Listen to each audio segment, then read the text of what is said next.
All right, folks, welcome. I have a little unboxing for you. Haven't even got it. I just literally sliced this open myself. So today hopefully in this box have an Ocean Rover 2.5, importantly. And I'm just going to unbox it for you and see what you think. So see what I think as much as anything. So I had John put together what I view as my kind of ultimate Ocean Rover 2. Now, if you've seen my social accounts or my reviews, you'll know I've had pretty much every variation of these. I've probably owned 20 something Ocean Rovers, probably 13, 14 Ocean Rover 2s. I've had loads of silent services. I got some review units in of the Expeditioners. I'm actually waiting to send those on because there's one here still sitting fully wrapped. But the Ocean Rover 2 has always been my go-to. It's just the thing, it just clicks for me. Love the combination of that kind of homage with the modern take on it, and the build quality is just out of this world. So I asked John to kind of not custom build this. It's not available on the website, but he kindly offered to put it together using some parts that they had. So I'm really, really excited about this. Just to unbox, if you're not aware, this is what you get with your Ocean Rovers. They don't do any spare straps these days, I guess, which is fine. I've got a load sitting here, so that's fine. You get a little tool, you get your watch wrapped up, which we'll look at in a second. You get your little microfiber cloth with the Ginault brand. You get 2 cards normally, yep, 2 cards. So the first of which is your warranty. So there's me. Purchased a couple of months ago. This took a little bit longer than I thought. It was 15th of October and today is the 30th of December. So I guess about 10 weeks or so.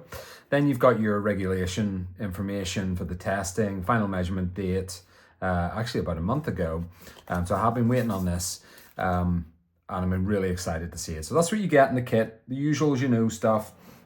Then you've got your lovely piece. So I'm super excited to see this. Genuinely haven't had all the ones like the black ceramic, the blue ceramic, the gold sands loom, the Smurfs.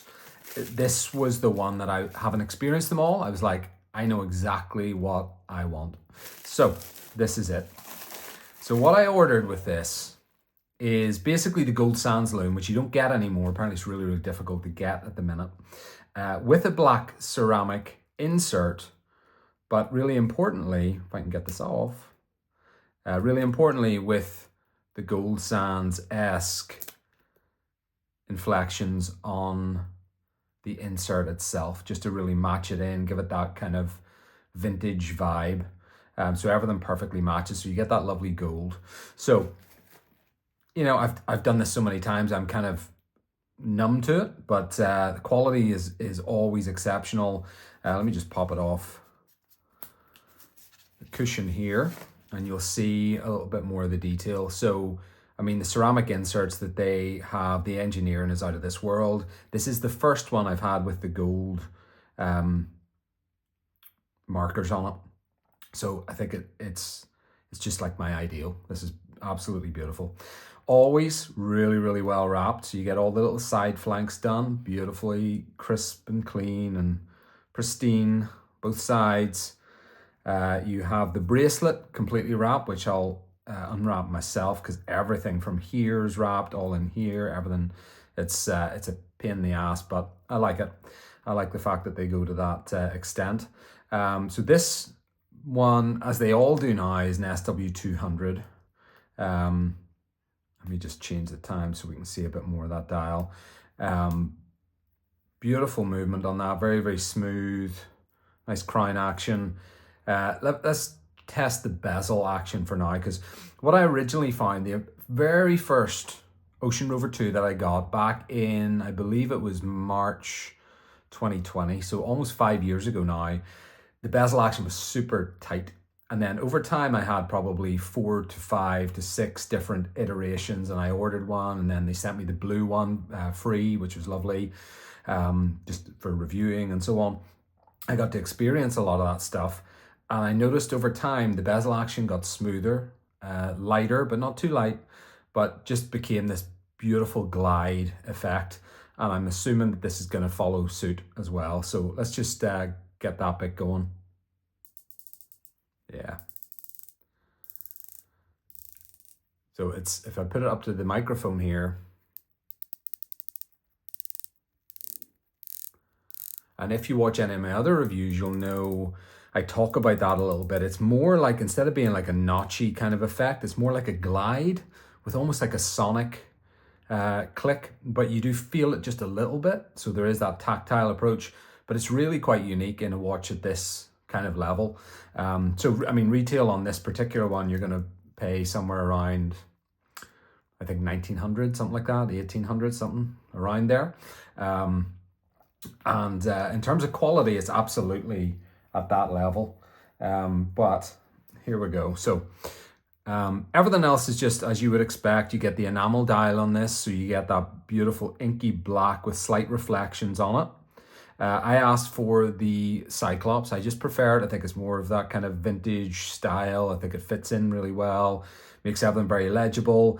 You've got the Gold Sands date wheel as well. I know some people went for like the black date wheel when they were building these out. I know some people just went for white.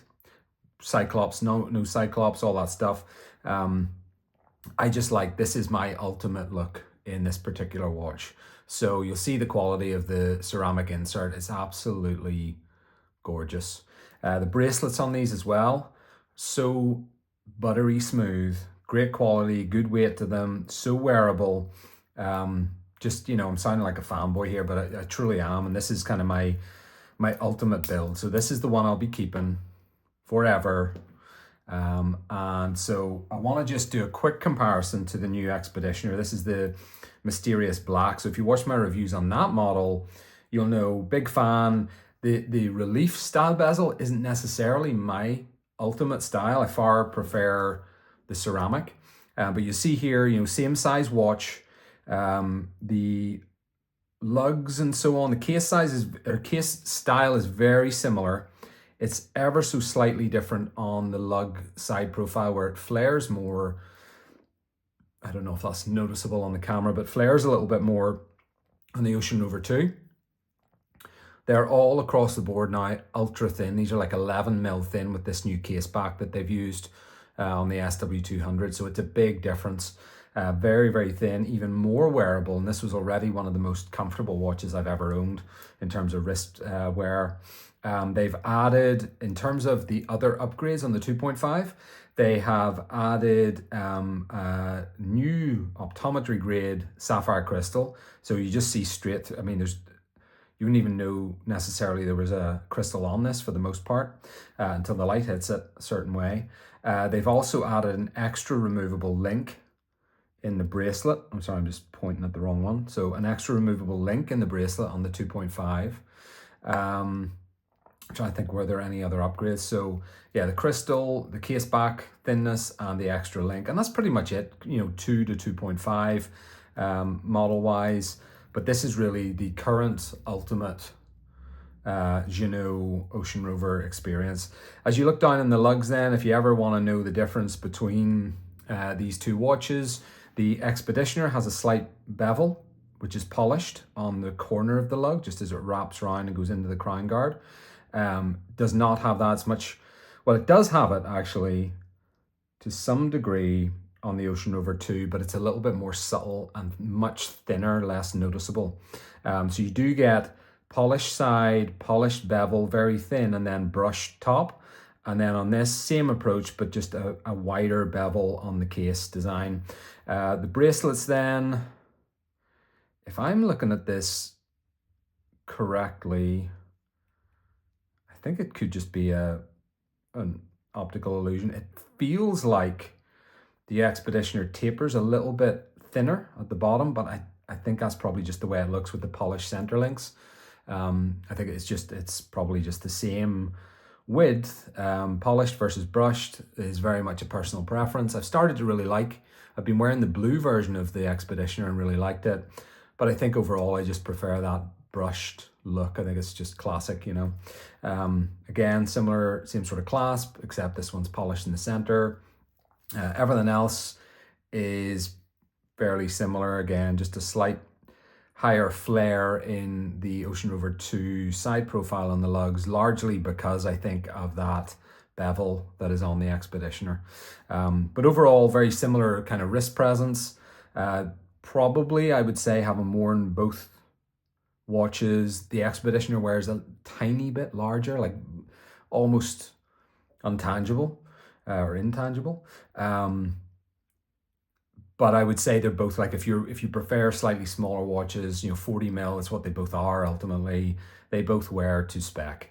I've always just gravitated towards the Ocean Rover 2, having owned so many silent services, the Expeditioners and Ocean Rovers over time.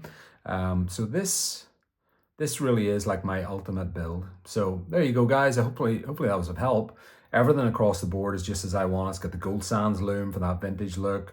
Beautiful ceramic insert, just heavily engineered. It's honestly exquisite. Always has been since the first one I had almost 5 years ago. Everything else has been optimized, from the thickness, the bezel action. There's not a lot they could have improved on, especially at this price point. But I love it. I'm really glad to have it in. Hopefully this helped you just to see what the Ocean Rover 2.5 is like. And I'll pop it on the wrist just to finish off, and we can see how it looks on kind of 7-inch wrist before I size it. So that's pretty much it. Like I say, one of the most comfortable watches I've probably ever owned.